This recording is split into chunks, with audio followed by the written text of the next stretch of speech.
loyalty can come at a price. Have you ever been so loyal or so dedicated that it caused you long-term struggles or hurt you in some way professionally? I know I have, and here's my story. Before we get started, I just want to introduce myself. I am Ellen. I am 60 plus, and I am hoping to make a community with those 40 and over as we celebrate our victories and muddle through our struggles.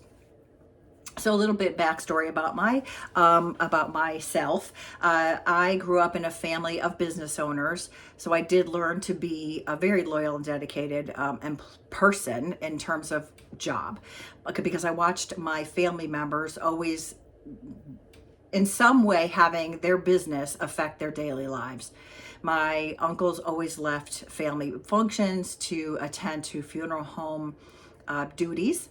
My parents owned a garden center and floral business, so they always brought work home. Even in the winters when we lived in upstate New York, my father would put chains on the tires of the delivery van, and he would deliver flowers for every occasion in the worst weather.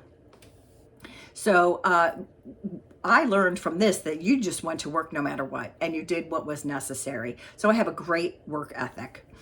And this dedication, however, has not always been beneficial.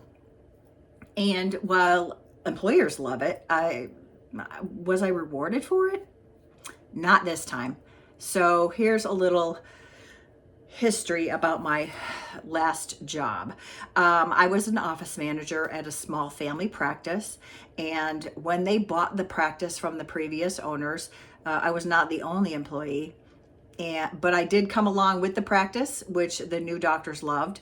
No training necessary, very little transition. The patients were met with a familiar face, even though the doctors were new.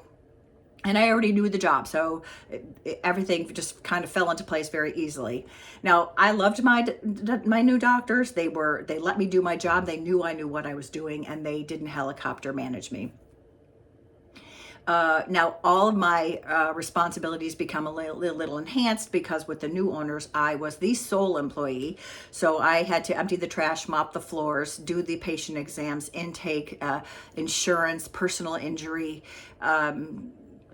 everything except the actual patient physical care. I arrived early every morning. I stayed late whenever necessary. I mean, I really loved the job because the work was very varied, and I felt busy all day, every day, which is very important.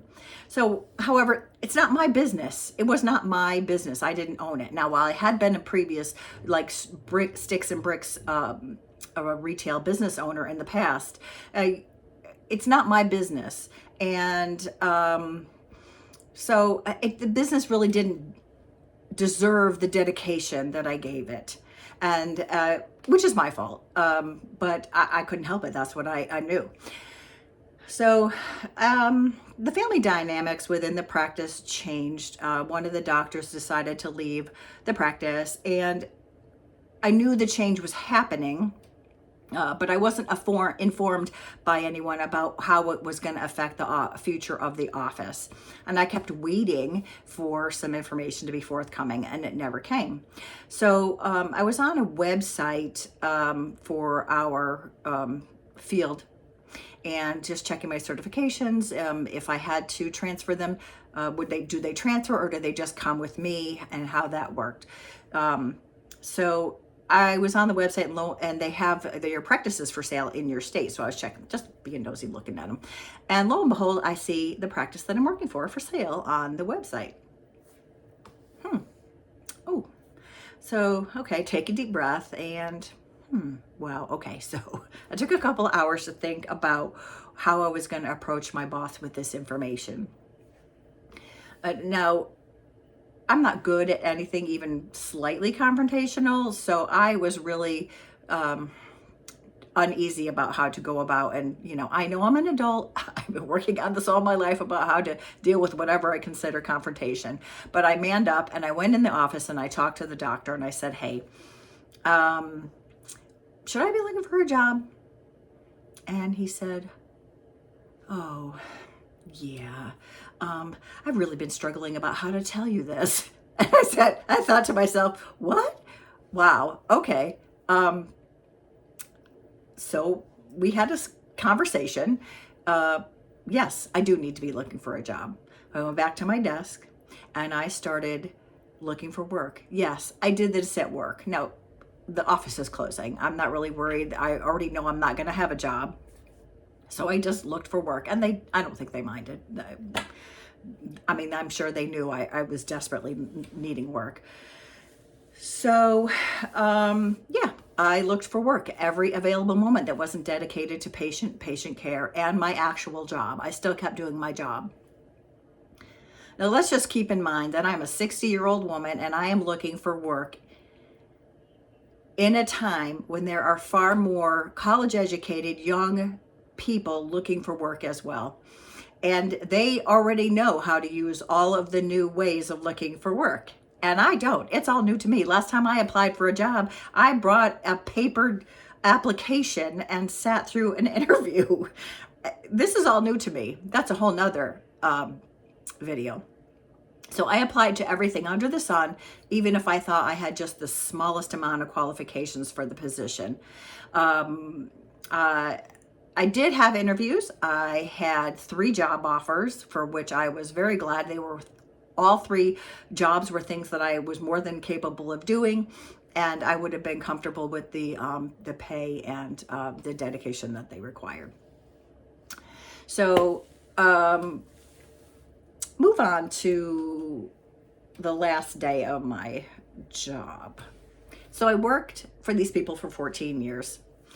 No health insurance, no retirement plan, very little sick and vacation time, really no bonuses at the end of the year, which was my choice to stay. I can't say that that's their fault. It's my fault. I stayed in that job that long with those types of quote unquote bonuses. So this is just the icing on the dedication cupcake. And I guess the long-term effects of being a loyal employee for this practice. Can you guess what my parting gift was for 14 years of dedication and service? What was I gifted on the last day?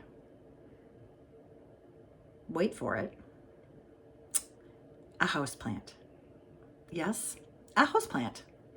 I was shocked. No severance pay, no monetary acknowledgement of 14 years of working with them. I got a plant. I was shocked. I was really shocked. And while that's all in the past, and I am still a very good employee, I am not as dedicated or as loyal or as giving of myself in ways that are not deserved. Right now I have a great job. I have an amazing job with really great benefits. I do a lot less work for a lot more money, and I get tons of time off. I don't have to ask for increases in pay. It's just automatic. I work the 8 hours I'm assigned to work, and I leave, and I don't take any work home. So I love it, and I'm very grateful for the path that life has taken me. But, like I said, loyalty can be a negative thing. Dedication can be a negative thing.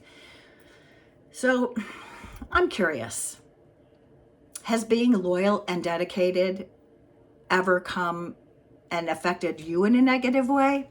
I'd love to hear about it. So chime in the comments. I'll do my best to respond to every comment. And if you enjoyed this content, I really hope that you will like and subscribe.